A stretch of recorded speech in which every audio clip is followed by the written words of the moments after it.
Sometimes the Buddha traces the causes of suffering down to craving, and sometimes he traces them further, avijja.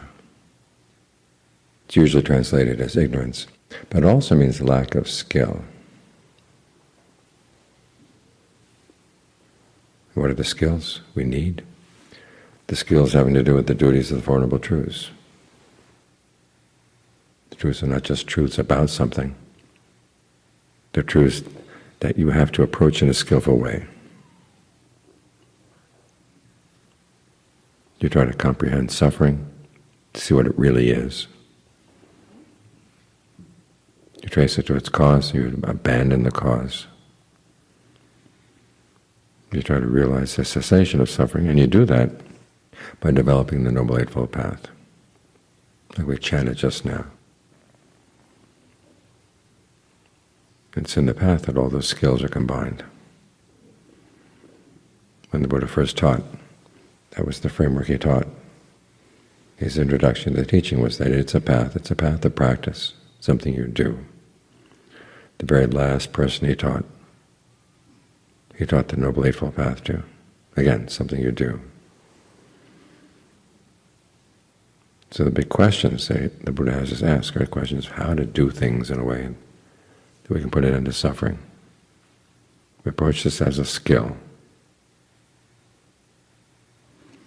Sometimes we think Buddhism is all about certain metaphysical truths, like the idea there is no self, or all things are empty. But when the framework is a framework of action, those ideas have to take their meaning within that framework of action. For example, with the teaching on not-self. Sometimes we think that not-self is the framework. In other words, there is no self. But then there's the teaching on karma, which doesn't seem to fit in very well. The teaching on rebirth doesn't seem to fit in very well. If there's nobody there, who's doing the karma? If there's nobody there, what's going to get reborn? But the Buddha taught the other way around. Karma is the context. The teaching is all about what you're doing. So that's the metaphysical issue we have to address first. Is action real? Yes, it's real. Do you have choices? Yes, you have choices. Do your actions have consequences? Yes, they have consequences. What determines the consequences? The quality of the mind, the quality of the intention.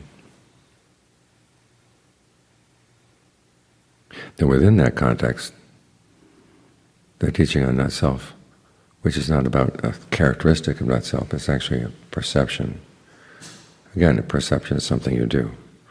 The question becomes, when is the perception of self skillful? When is the perception of not-self skillful? And what kind of self-perception is skillful? What kind of not-self perception is skillful? And when are these perceptions unskillful? Those are the kinds of questions you want to ask, because you do need a perception of self to get on the path, that you are capable of doing this path, and you will benefit. And you're going to develop the skill of learning how to commit yourself to the path and then reflect on the results, so you get better and better results. So in that sense, this perception of self will be skillful as part of the path. That's a perception of not-self. Anything that would pull you off the path, any ideas you might have, any feelings you might have, you have to say no to them. I can't identify with them. That's where the perception of not-self comes in. And the perception of not-self can also be unskillful. As when someone asks you, why did you run to the stoplight? You say, well, there's nobody here. Or who's responsible for this? Nobody. There's nobody there. That kind of perception is an unskillful perception. So you want to learn how to address things in a skillful way. So in this sense, karma is the context. All the other teachings find their place within that context. Like the Four Noble Truths. You've got an unskillful action, which is craving, based on ignorance, based on lack of skill. The result is the clinging, the suffering.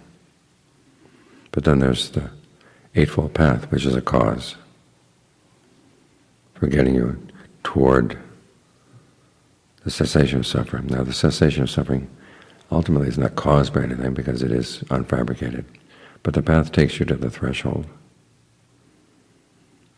It's something you do. And you're going to learn by doing, which is why your ability to reflect is an important part of the path.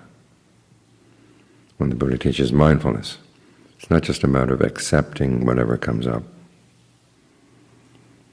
It's keeping certain things in mind as to what's skillful, what's not skillful.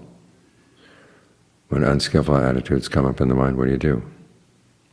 You've had some experience chasing them out. You've had some experiences maintaining your frame of reference, say with the breath. Well, you remember what's worked, so you can use it again the next time. Now, sometimes the next time the problem is going to be different, but at least you're building a body of knowledge, a body of skills that you can draw on.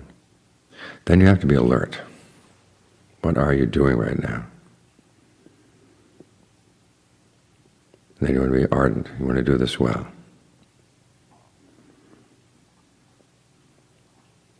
In other words, you want to be mindful well. You want to be alert well. Mindful of precisely what is needed right now, what things you can put aside, what things you can forget for the time being. As for alert, sometimes it's taught as being aware of whatever's coming up in the present moment, but that's not the case. The Buddha wants you to focus on what you're doing in the present moment and the results you're getting. And then part of your desire to do this well, you ask yourself, are you getting good results? If not, what could you do to change? So these are the questions you ask. How to get suffering so that you can comprehend it, how to focus on it, how to understand it. And the best way to do that is to work on the path. The best way to abandon craving is to work on the path.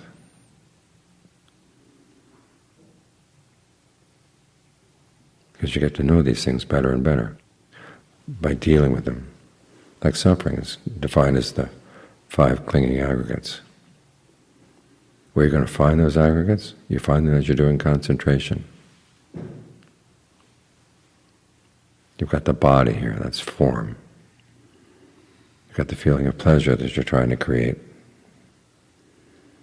You've got the perceptions and the images you hold in mind of what the breath does as it comes in, where it goes when it goes out, how it moves through the body. You're talking to yourself about the breath, evaluating it. That's fabrication. And then there's consciousness, aware of all these things. So if you want to know those 5 clinging aggregates, this is where you know them best.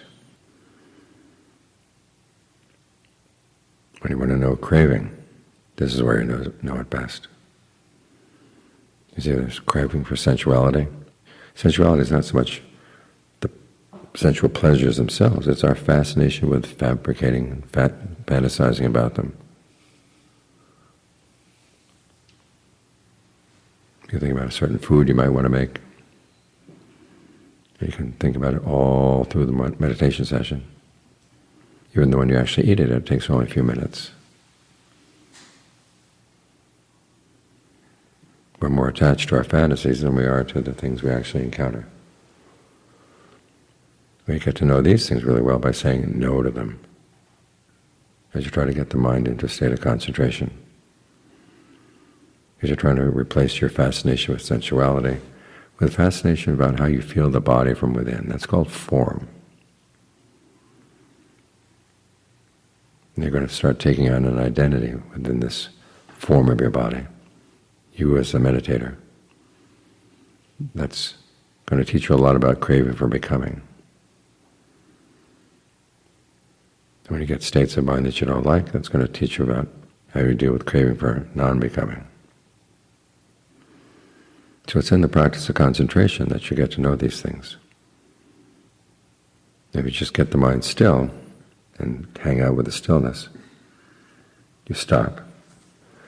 But if you come with an inquisitive attitude, you become informed by the Four Noble Truths. You begin to realize this is where your laboratory is. You're going to learn about the aggregates by manipulating them in a skillful way. You're going to learn about the forms of craving, by either fighting them or encourage them as is appropriate. Because you do need desire on the path. So you learn about craving and desire by focusing on skillful desires and putting aside unskillful desires. So you don't have to look anywhere else. Sometimes we think you get the mind still, and then you have to go out and do vipassana someplace else. What is vipassana? It's insight, seeing things clearly, where they come from, where they go, how you fabricate them. Well, here you're fabricating a big fabrication, the fabrication of the mind and concentration. As John Fung used to say, don't go looking at things outside. The big problem is inside. When the mind says that things are inconstant, stressful, not self, the problem is not the things, it's the mind that's making these comments. That's what you've got to get to know. You have to have this ability to turn around and look at what you're doing. Because as I said, that's where it all comes from. This is where it all leads, understanding what it means to do something.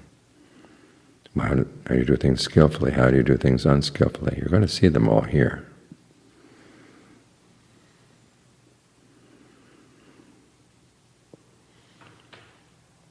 With the skills that you've been developing, getting the mind to settle down, you learn how to say no to any other thoughts that come up. No in a skillful way, in an effective way. And you're going to realize there are lots of different ways you're going to need to say no. Sometimes you simply notice that you've slipped off, you come right back. Other times you have to stop and think for a while about the drawbacks of whatever thinking has you pulled away.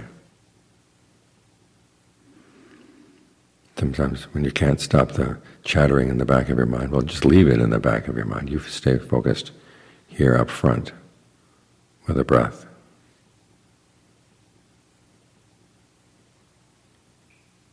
Or if you notice that disturbing thoughts actually require energy to maintain them, you just relax around those thoughts. This is especially effective when you've learned how to become sensitive to the breath energy in the body, and you begin to see where a thought has begun to form in the breath energy. It's like a little knot, or a little entanglement. You notice where the entanglement is, you comb it out. If it's a knot, you zap it. Like Alexander with the Gordian knot. The story goes that someone had created this very complex knot. And the question was anybody smart enough to untie it? Then Alexander came in with the sword and just cut it. That was the end of the problem.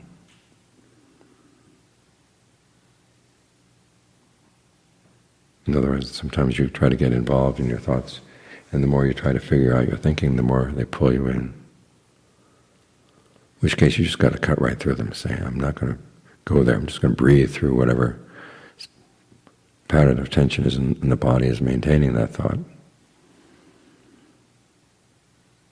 You learn a few karate chops.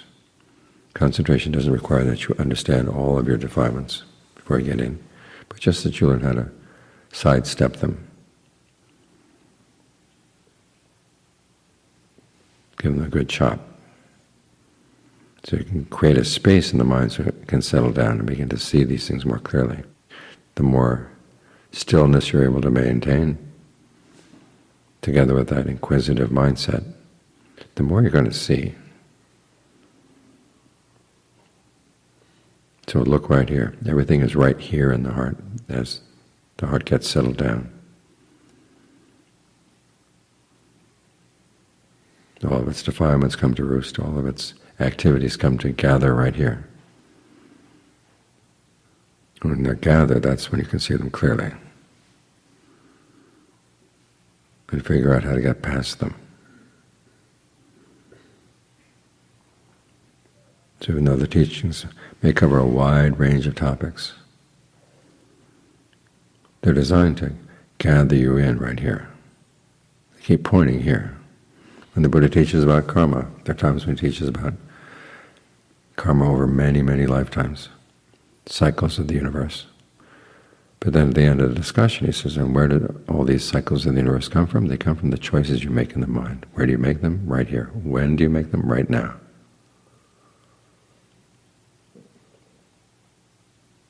So right here, right now is where you stay focused, not because the present moment is a great place to be, but because it's where you're going to understand things and get past them. So be very sensitive to what you're doing in the present moment, how you are forming the present moment through your intentions.